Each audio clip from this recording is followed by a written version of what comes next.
Wajib tahu 4 kategori panel temu degil ini kalau nak berjaya. Rahsia ni saya selalu gunakan data bukti berkesan.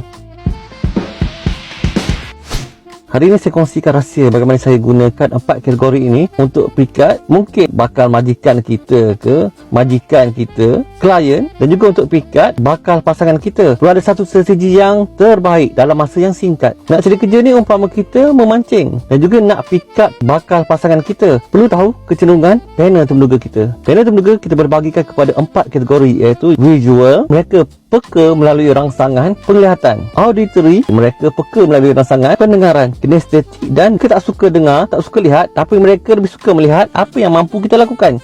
Jadi tunjukkan amali ataupun demo apa yang mampu kita buat. Digital, mereka seorang yang perfectionist. Dan cerewet, mereka lebih suka kita buktikan melalui bukti yang kita ada, fakta dan juga nombor yang menyokong sebab mengapa mereka perlu ambil kita bekerja.